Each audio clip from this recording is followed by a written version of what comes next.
Hello, मैं महेश जांगीर स्वागत करता हूं आपका प्रैक्टिस एंड रिवीजन क्लासेस में। आज का जो हमारा टॉपिक है वो एक्सरसाइज 1.2 का इंट्रोडक्शन पार्ट है। इंट्रोडक्शन पार्ट में आज हम डिस्कस करने वाले हैं इरेशनल नंबर्स के बारे में। अभी तक हमने जितने भी वीडियोस अपलोड किए हैं वो सारे वीडियोस रेशनल नंबर्स के ऊपर हैं, ठीक है। तो मैं कुछ चीज़ें वापस समझाने की कोशिश करता हूँ, उसके बाद हमारा जो इंट्रोडक्शन पार्ट है इरेशनल नंबर्स पर, उस टॉपिक को हम शुरू करेंगे, ठीक है। तो हमने पढ़ा था कि जो हमारे पास रियल नंबर्स हैं, हमारे पास जो रियल नंबर्स हैं यानी कि वास्तविक संख्याएं,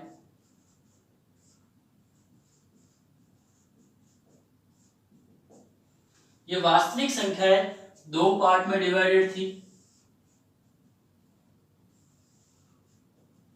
एक हमने पढ़ी थी रेशनल नंबर्स,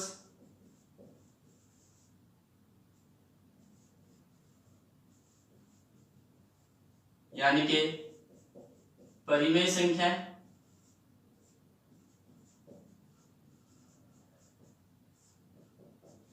और दूसरी हमने देखी थी इरेशनल नंबर्स।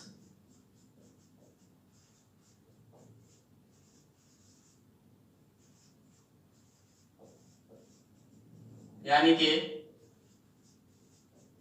अपरिमेय संख्या।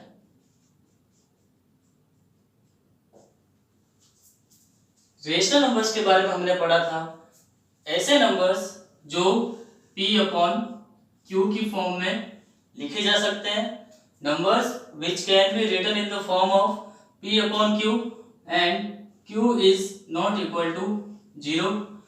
इस नंबर का मैंने डीपली इंट्रोडक्शन दे रखा है और इसके ऊपर इसके बेस्ड जो एक्सरसाइज 1.1 है उसके भी मैं वीडियोस अपलोड कर चुका हूं। आप पिछले वीडियोस में जाइए और उन वीडियोस को देखिए। आज का जो हमारा टॉपिक है वो इंट्रोडक्शन पार्ट है एक्सरसाइज 1.2 का, और इसमें इरेशनल नंबर्स के बारे में डिस्कस किया गया है। तो हम आज बात करेंगे इरेशनल नंबर्स पर। देखिए, इरेशनल नंबर्स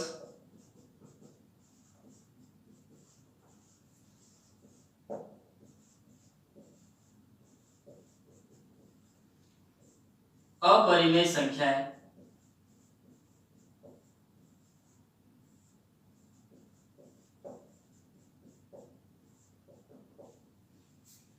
इसकी जो एनसीईआरटी बुक में डेफिनेशन है, ध्यान से देखिएगा डेफिनेशन क्या बोली हुई है।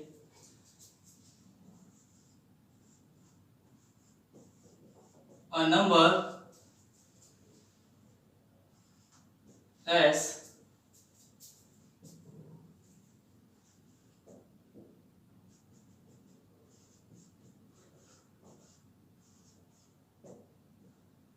is irrational if it cannot be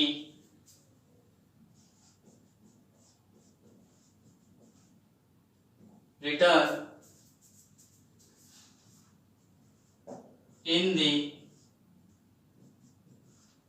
form of P upon Q, ठीक है। और साथ में कंडीशन दे रखी है where P and Q are integers and Q is not equal to 0, ठीक है। हिंदी में देखिए क्या लिखा हुआ है।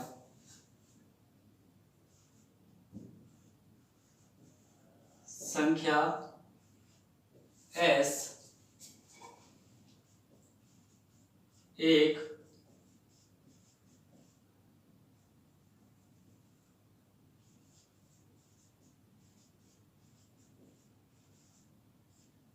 अपरिमेय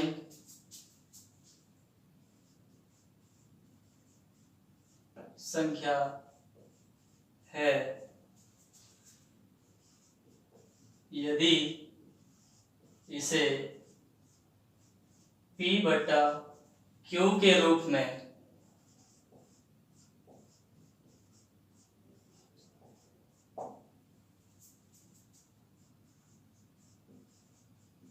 नहीं लिखा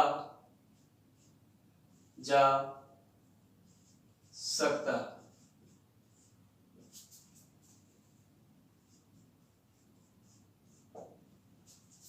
जहां P व Q दोनों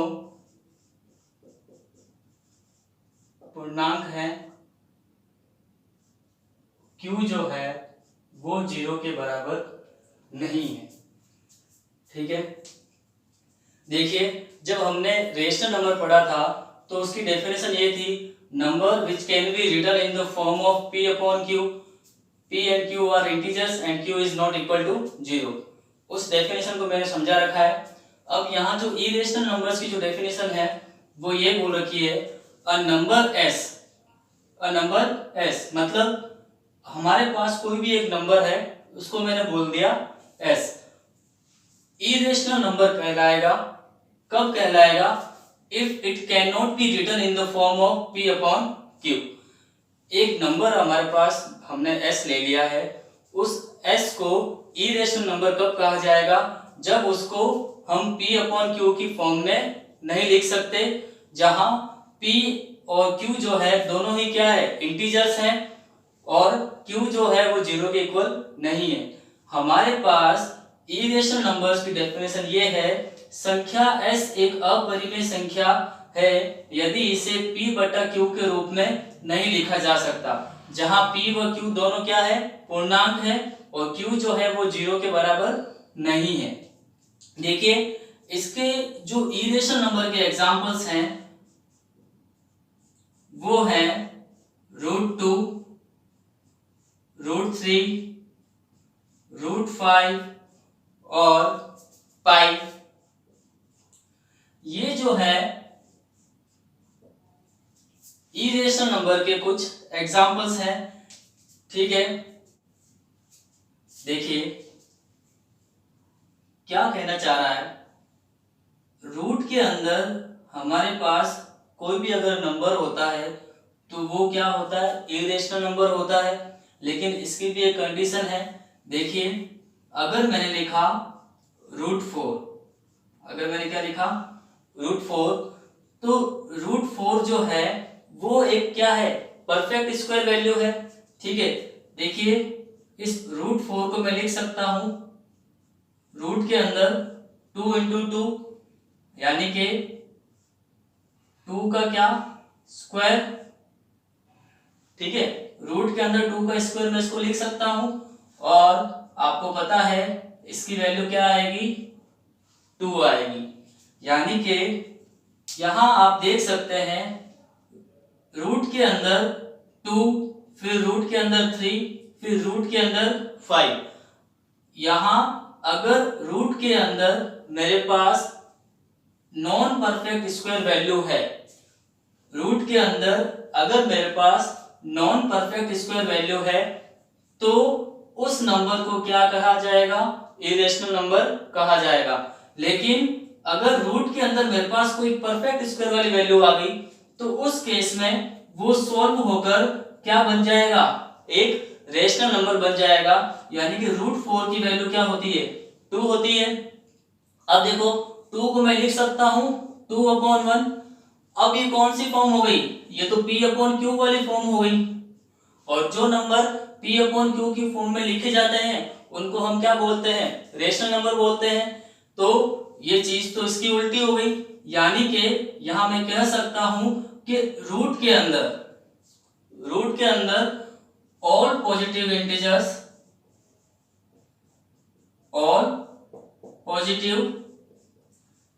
integers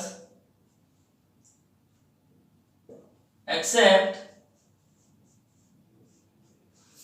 perfect square values, accept perfect square values. ठीक है, हमको रूट के अंदर वो वैल्यू होनी चाहिए हमारे पास जो क्या हो, नॉन परफेक्ट स्क्वायर वैल्यू हो। यहां लिखा हुआ है रूट के अंदर ऑल पॉजिटिव इंटीजर्स, यानी कि रूट में सारे पॉजिटिव इंटीजर्स आएंगे, लेकिन किनको छोड़ के, एक्सेप्ट परफेक्ट स्क्वायर वैल्यूज।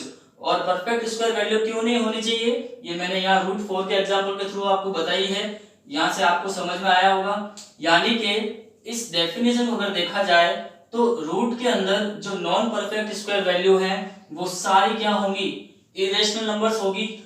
अब देखिए, एक हमारे पास इसका फेमस एग्जांपल है पाई। अक्सर आपने देखा होगा कि बुक्स के अंदर पाई की वैल्यू जो है वो लिखी जाती है 22/7। पाई की वैल्यू लिखी जाती है 22/7। ये जो पाई की वैल्यू है 22/7, ये एक अप्रोक्सीमेट वैल्यू है। ये क्या है, अप्रोक्सीमेट वैल्यू है, ये इसकी एग्जैक्ट वैल्यू नहीं है। देखिए, इरेशनल नंबर का एग्जांपल ये पाई है, लेकिन इस पाई को तो इन्होंने p/q की फॉर्म में लिख दिया। कौन सी फॉर्म में लिख दिया, p/q की फॉर्म में। ऐसे तो पाई जो है फिर तो एग्जांपल होना चाहिए वो रेशनल नंबर का, लेकिन यहाँ एग्जांपल किसका है, ये इरेशनल नंबर का है। तो हमारे पास जो पाई की वैल्यू है 22/7, वो क्या है, ये एक अप्रोक्सीमेट वैल्यू है। अगर हमें देखा जाए कि पाई की एग्जैक्ट वैल्यू क्या है, तो पाई की जो एग्जैक्ट वैल्यू है वो अभी तक फाइंड नहीं हुई है।